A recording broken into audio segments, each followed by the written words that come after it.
The boardroom fell silent as I slammed my portfolio onto the polished mahogany table. 12 men in expensive suits stared back at me, my father among them, his face flushed with a mixture of embarrassment and rage. "Gentlemen, you've had my proposal for 3 weeks.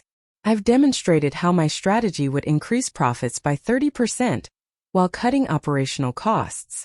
Yet you're still refusing to even consider it." I kept my voice steady despite the heat rising in my chest.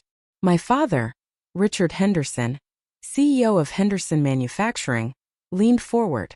The company that had been in our family for 3 generations was failing, and I had spent 6 months developing a rescue plan. "Victoria, we appreciate your enthusiasm," he said, emphasizing the word as if it were a disease. "But this is a serious business matter that requires experience and understanding of how things work in this industry."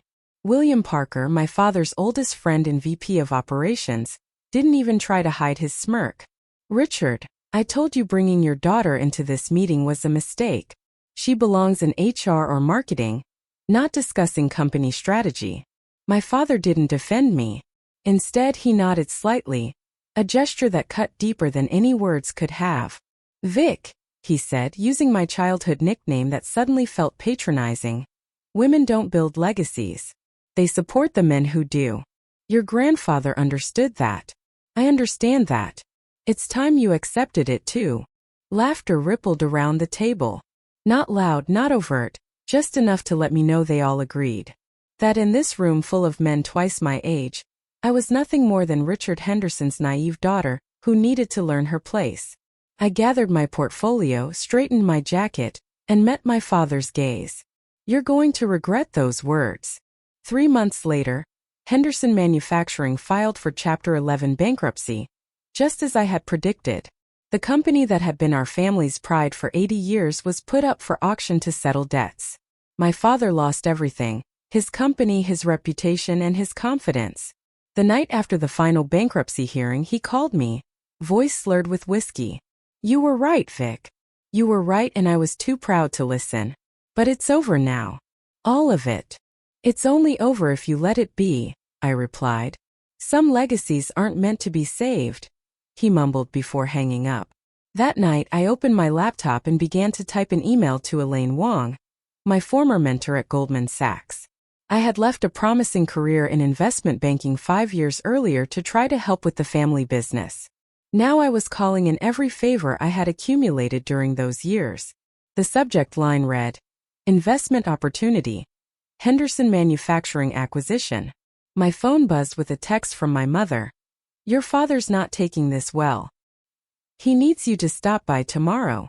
I texted back a single word. "Working." Then I pulled out the business card I'd been holding onto for 2 years. Marcus Reynolds, founder of Reynolds Capital, had once told me to call if I ever had an interesting proposition. The bankruptcy of a once prestigious manufacturing company with valuable patents and an exploitable market position certainly qualified. As I dialed his number, I glanced at the family photo on my desk, taken when I was 16, standing proudly next to my father at the company's 75th anniversary celebration. He had his arm around me, telling everyone I was the future of Henderson, while simultaneously ensuring I would never have any real power there. "Reynolds," a gruff voice answered. "Marcus, it's Victoria Henderson. Remember how you once said women lack the killer instinct for high-stakes business? I'm about to prove you wrong, and I need $10 million to do it." He laughed. "You've got 2 minutes to convince me." "I only need 1, I replied. The Chicago winter had stripped the trees bare outside my apartment window as I sat surrounded by financial reports, market analyses, and personal files on everyone who had been in that boardroom. For 3 months, I had been methodically building my strategy while working remotely as a financial consultant to pay the bills. My father had stopped calling after our last conversation, when he'd asked me to help him find a job with one of my connections. I had refused. "You never helped me when I needed it," I told him. "You had your chance to see me as an equal. Now you'll have to figure this out on your own." It seemed cruel at the time, but it was necessary. This wasn't about revenge, it was about justice. About proving that being underestimated was the greatest advantage I could have been given. Elaine had come through with initial funding commitments, and Marcus Reynolds had reluctantly agreed to meet after I sent him my preliminary analysis of Henderson Manufacturing's true value. The bankruptcy administrators had undervalued the company's intellectual property and overlooked several international contracts that could be salvaged. My phone rang.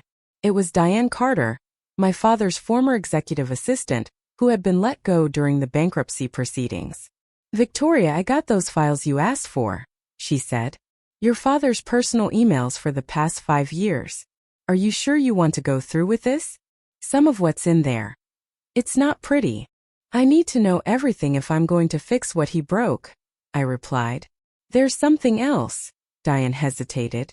"William Parker and some of the other executives are starting a new venture. They're approaching Henderson's former clients." I felt a familiar anger rising but pushed it back down. Emotion wouldn't serve me now. "Send me everything you have on that too." After hanging up, I opened my notebook to the page titled Board of Directors, Henderson 2.0. So far, I had 3 names. Marianne Suarez, a brilliant operations specialist who my father had passed over for promotion 5 times. Elaine Wong, who would serve as CFO. And Diana Carter, who knew where all the bodies were buried. A notification popped up on my screen. An email from Marcus Reynolds' office confirming our meeting for tomorrow. I closed my eyes and visualized walking into that bankruptcy auction, surrounded by men who thought I was just a bystander, watching their faces as I outbid everyone for my family's company. The doorbell rang. It was my mother, looking tired but determined. "He's drinking every night," she said, stepping inside without waiting for an invitation. "He needs your help, Victoria. His pride is gone. Isn't that punishment enough?" I poured us both a glass of wine and led her to the living room, carefully clearing my papers from the coffee table. "This isn't about punishing Dad," I said. "It's about building something he couldn't." My mother picked up a photograph from my side table, me at my MBA graduation, standing alone because my father had been too busy to attend. "What are you planning?" she asked quietly. "I'm buying Henderson Manufacturing at the bankruptcy auction next month." She nearly dropped her wine glass. "With what money? And why would you want that anchor around your neck?" "Because I know how to make it float again," I said simply. I tried to tell him for years, but he wouldn't listen. "And what about your father? What happens to him in this plan of yours?" I took a long sip of wine before answering. "That depends on him." After my mother left, I returned to my work, reviewing the psychological profiles I'd compiled on every executive who had sat at that table and laughed. William Parker was driven by status more than money. James Wilson, the CFO, was risk-averse to a fault. Thomas Green, the head of sales, was competent but blindly loyal to whoever paid him.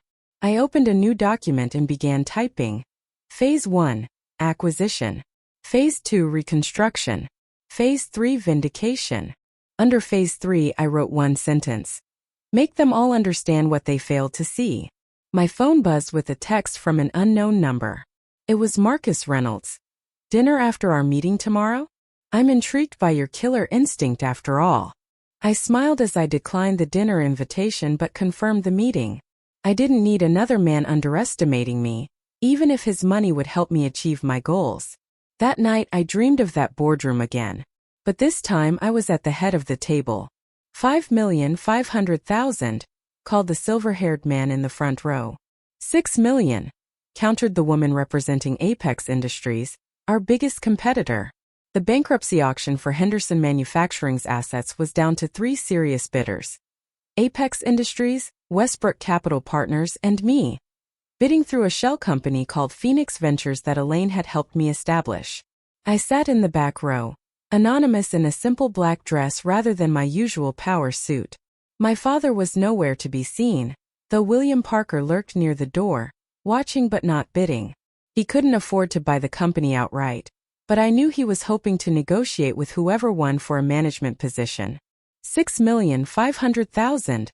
I called out, my voice clear and confident. The auctioneer nodded in my direction. The Apex representative turned to look at me, her eyes narrowing as she tried to place me.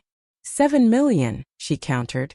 Marcus Reynolds had come through with the funding after our meeting, Impressed by my detailed analysis and recovery plan, combined with the investors Elaine had brought in and my own life savings, I had authorization to go up to 12 million, well above what anyone thought the failing company was worth. 8 million, I said without hesitation. The room murmured. William Parker was staring at me now, recognition dawning on his face. 8 million going once. The Apex representative was on the phone, presumably getting authorization for a higher bid. 8 million going twice. She shook her head. They were out. Sold for $8 million to Phoenix Ventures. I walked to the front to sign the paperwork, feeling William Parker's eyes burning into my back. As I turned to leave, he stepped into my path. Victoria, what are you doing? He asked, his voice low and urgent. Building a legacy, William. Someone once told me women can't do that. I'm proving them wrong. His face hardened. Your father built that company and destroyed it. I cut him off. Now I'm rebuilding it without the dead weight. You need experienced leadership, he pressed. I've been running operations for 20 years. You need me. I smiled, the same patronizing smile he had given me in that boardroom months ago. No, William. I don't. In fact, your non-compete agreement is now owned by me. So not only will you not be working for Henderson, but you won't be working for any competitor either. The color drained from his face. You can't enforce that. It wasn't meant to. To be used against you? That's the problem with writing contracts assuming women won't understand them. Sometimes we understand them better than you do. I stepped around him and walked out into the bright spring sunshine, pulling out my phone to make a call. It's done, I told Elaine. We got it for 8 million. Begin phase 2.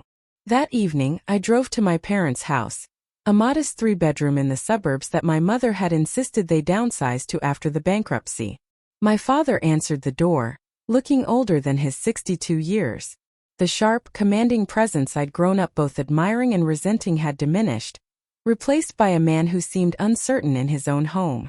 Victoria, he said, surprise evident in his voice. Your mother's at her book club. I know. I came to talk to you. He led me to the living room where financial papers were spread across the coffee table. He hastily gathered them up, just trying to figure out some retirement options. I sat across from him, studying the man who had shaped so much of my life. I bought Henderson Manufacturing today. He froze, papers clutched in his hands. What? Phoenix Ventures. That was me. I purchased all the assets, patents, and the name. How did you? I did what you taught me to do. Identify undervalued assets and capitalize on them. He sat down heavily. Why? That company is a sinking ship. I should know. Because you were wrong about it being unsalvageable. And you were wrong about me. Victoria, he sighed. This isn't about proving something to me, is it? Because that's a terrible reason to invest $8 million. No, I replied. It's about proving something to myself. But I did have a question for you. Hope flickered across his face. He thought I was going to offer him a job.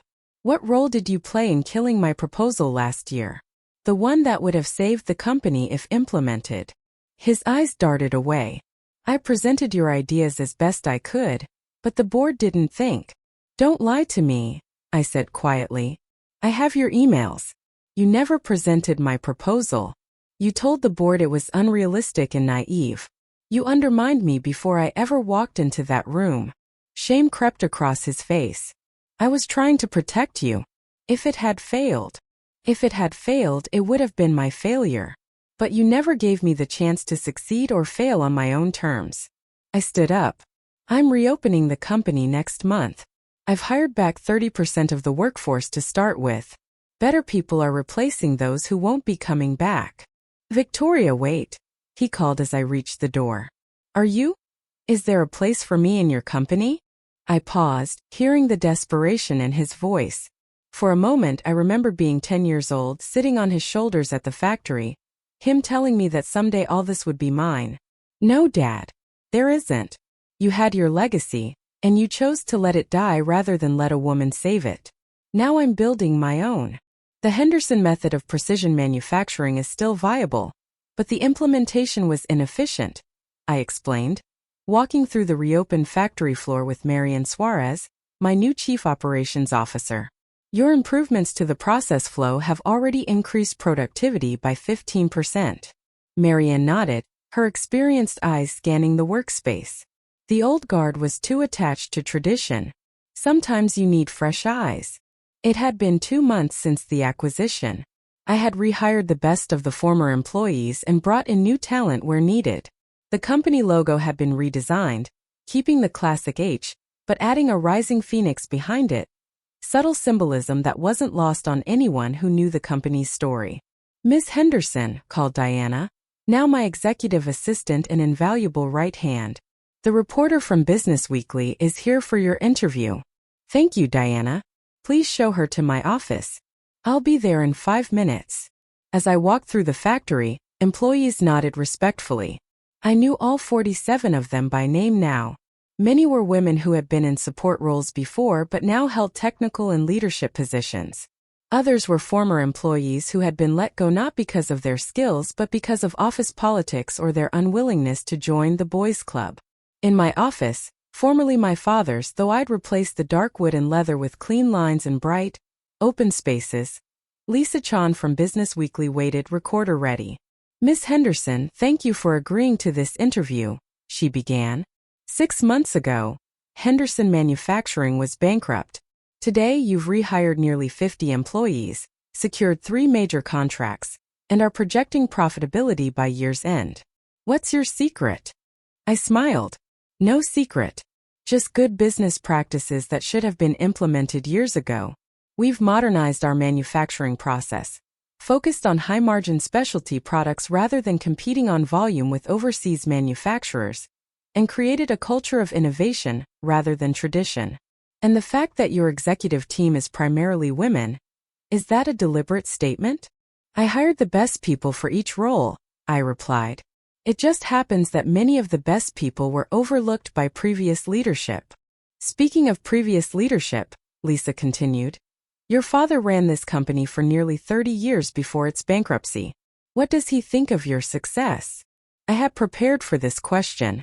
My father taught me a great deal about this industry, but Henderson Manufacturing is now focused on the future, not the past. And what about the rumors that William Parker and other former executives have been trying to poach your clients for their new venture? I kept my expression neutral despite the surge of satisfaction I felt. Their new venture filed for dissolution last week. It seems they had difficulty delivering on their promises. Now, shall we discuss our new product line? After the interview, I found an email from my mother waiting for me. She had attached a photo of an old Henderson Manufacturing ad from the 1990s. It showed my father standing proudly in front of the factory, with the tagline "Building America's Future, one precision part at a time." Her message read, "He keeps every article about the company's revival. He won't admit it, but he's proud of you." I closed the email without replying.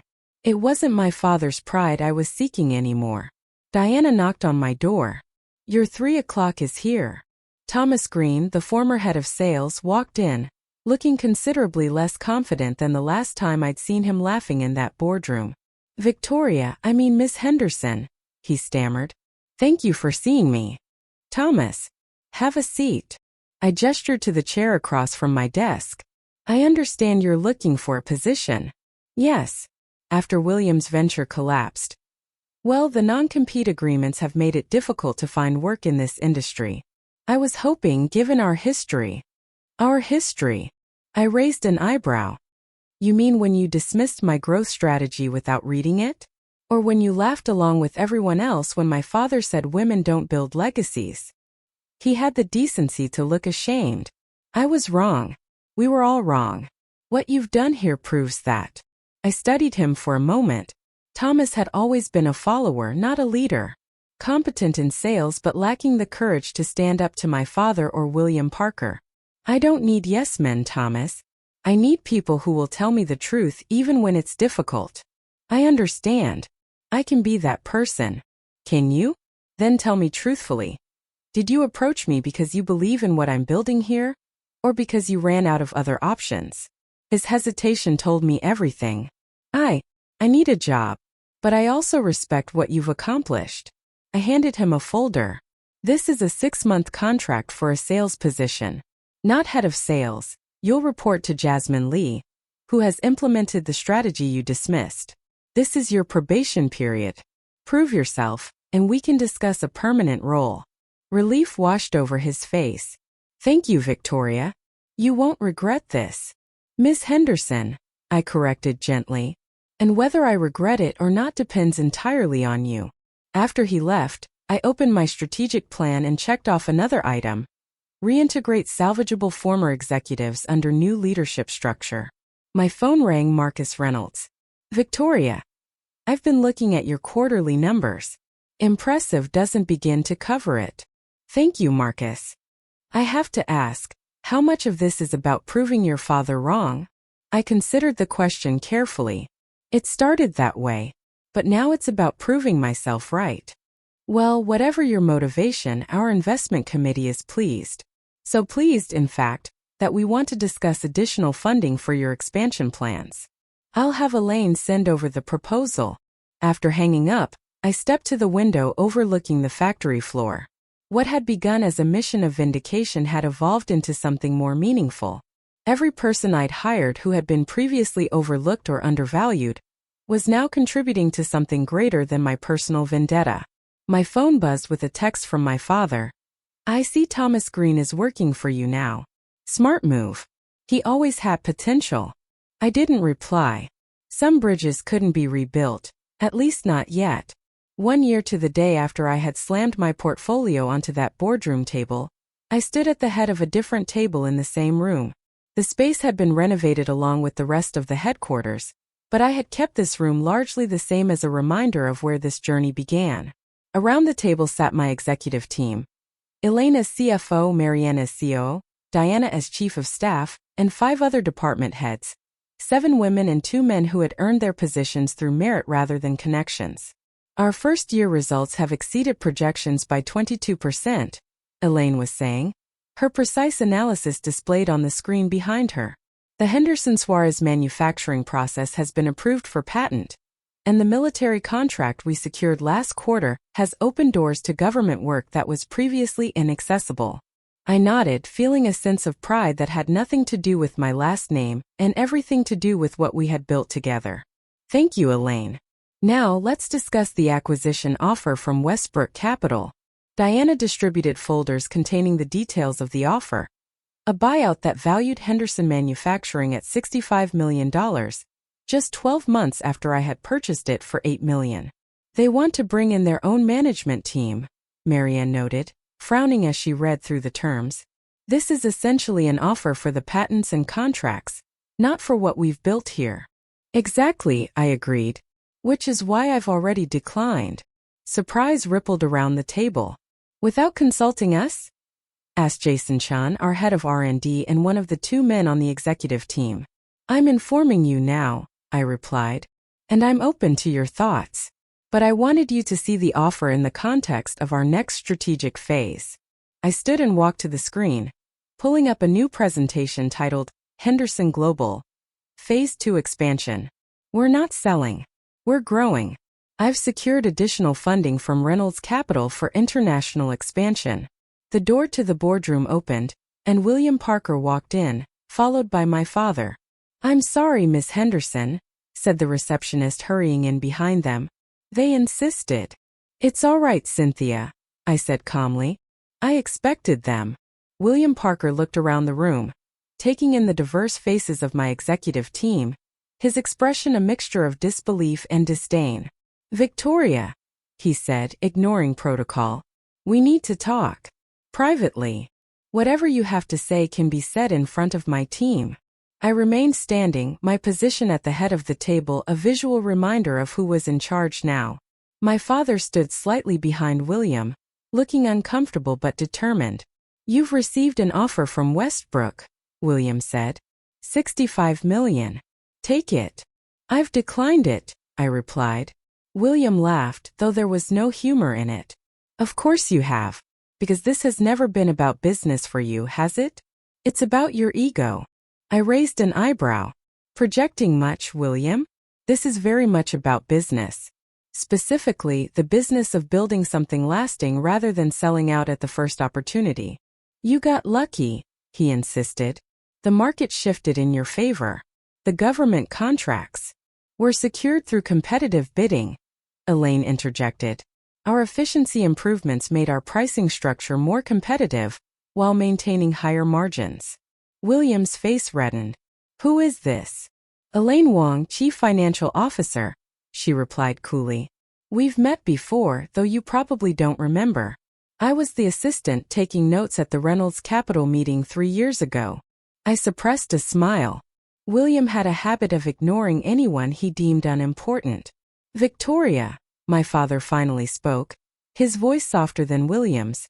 Can we speak alone? Please. I glanced at my team. We'll reconvene in 30 minutes. After they filed out, I gestured for my father and William to sit. They took chairs across from me, an echo of countless meetings in the past, but with our positions reversed. Why are you really here? I asked. Westbrook approached us, William said. They want our expertise if they acquire Henderson. So you'd be back in charge, I concluded. With my father as figurehead CEO?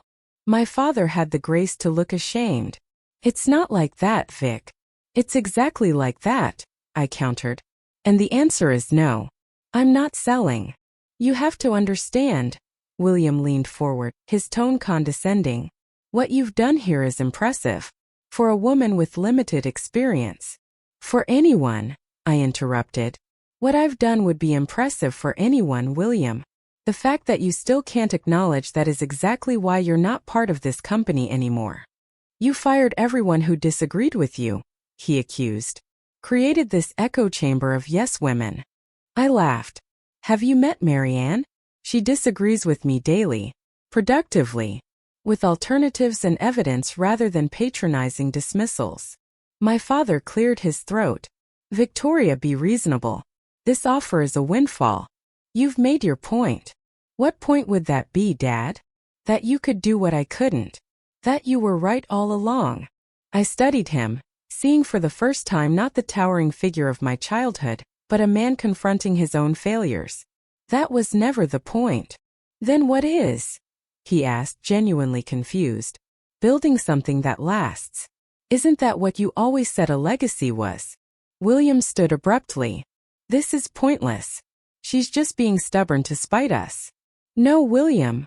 I remained seated, refusing to escalate. I'm being strategic. The company is worth more than $65 million. And it will be worth even more next year. You can't possibly think you can keep this up, he scoffed. The market will turn. The innovations will dry up. Maybe, I conceded. But I have something you never did. What's that? A team chosen for their abilities rather than their gender, or their willingness to agree with me. My father stood more slowly. Victoria, I know I made mistakes. Serious ones. But is there no way back? No place for me in what you're building? The question hung in the air between us. A year ago, I would have taken satisfaction in refusing him. Now, with the company thriving and my own confidence secure, I felt only a distant sadness for what might have been. Not as an executive, I said finally. Those positions are filled by people who earned them. But if you're serious about wanting to contribute, we could discuss a consulting role. Your experience has value, even if your management style doesn't fit our culture. Hope flickered in his eyes. William looked betrayed. Richard, you can't seriously be considering this. Working for your daughter? Taking orders from these. These what, William? I challenged. These professionals? These experts in their fields. It's not natural, he insisted. It's not how things are supposed to be. And that, I said, standing at last, is why you failed. I walked to the door and opened it. William, it's time for you to leave. Dad, if you want to discuss a consulting arrangement, call my office. Diana will set up a proper meeting. After they left, I returned to the window overlooking the factory floor.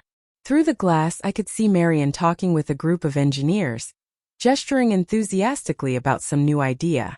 In the office across the hall, Elaine was already back at work, her focus absolute. My father had been right about one thing: legacies mattered.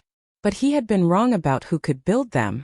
5 years later, I stood on a stage accepting the Innovator of the Year award from the National Association of Manufacturers.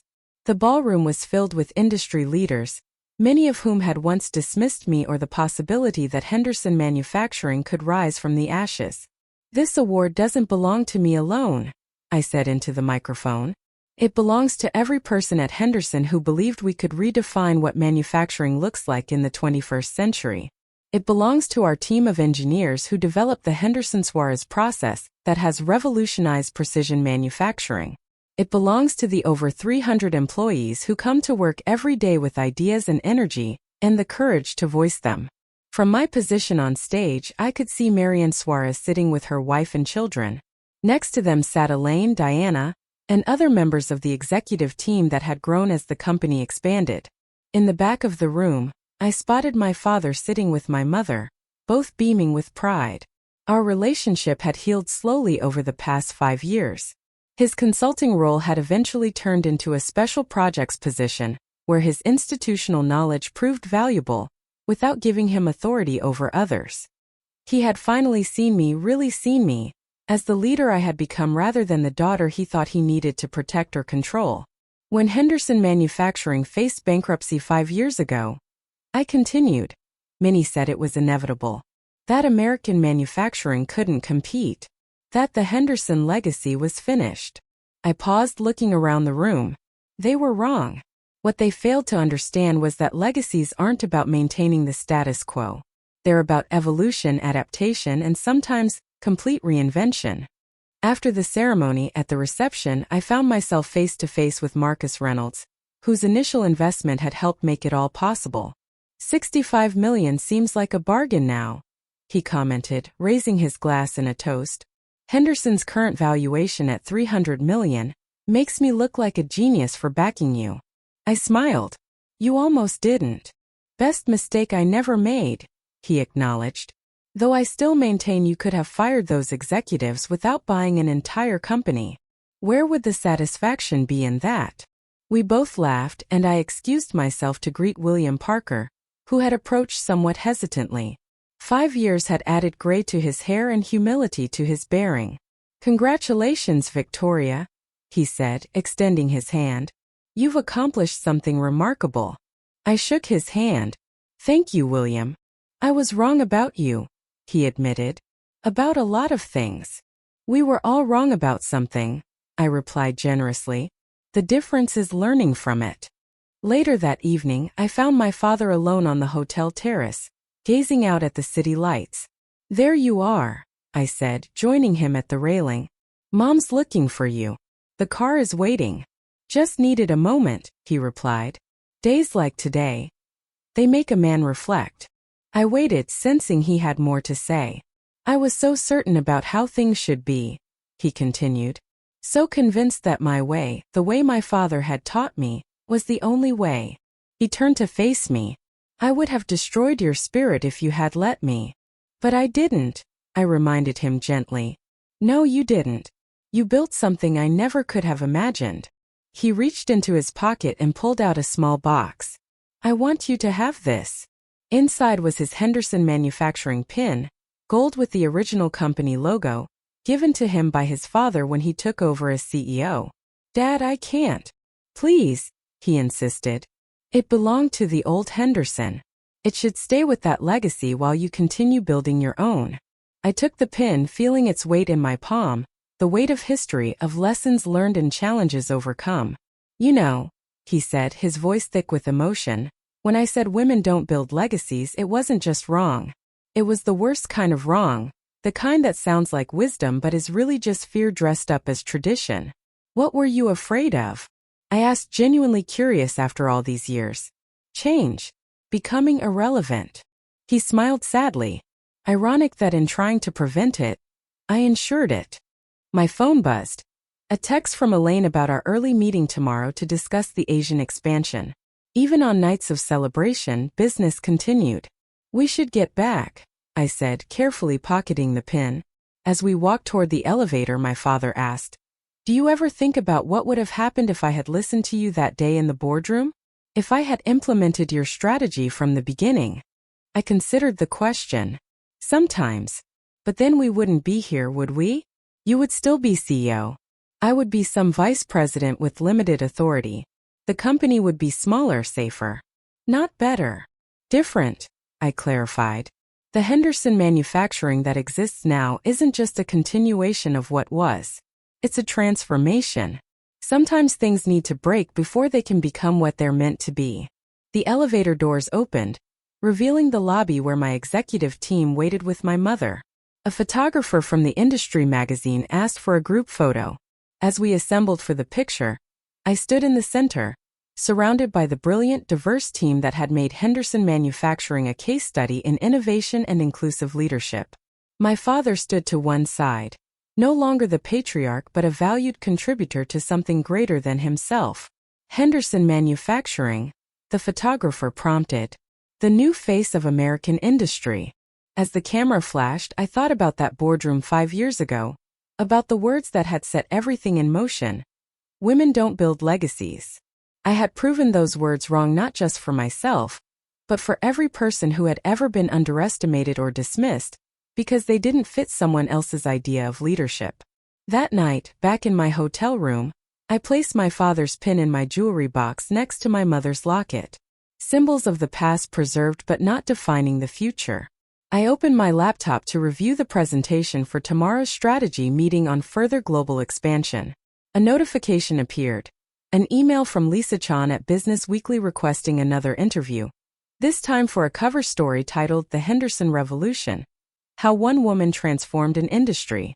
I smiled as I typed my response. Happy to discuss. This time I'd like to bring my executive team. The revolution wasn't just mine. As I closed my laptop, I caught sight of my reflection in the hotel window. At 44, I had become the leader I had always known I could be. Not by conforming to others' expectations but by defying them. The journey had been about more than proving my father wrong. It had been about proving myself right. My phone rang one last time that night. It was Mary Ann. Can't sleep either? I asked. Too much champagne and too many ideas, she laughed. I've been thinking about the new prototype. What if we adapted it for medical applications? Tell me more, I said, settling back against the headboard, ready to listen. This was the true legacy, not the awards or the valuation numbers, but the ongoing conversation of innovation, the constant evolution of what we could build together. 5 years ago, I had walked into a boardroom and been told what I couldn't do. Now I walked into boardrooms around the world showing what was possible when talent was recognized regardless of gender, when tradition made room for innovation, when legacies were built on merit rather than inheritance. My father had been wrong. Women don't just build legacies. Sometimes they rebuild them into something greater than anyone could have imagined.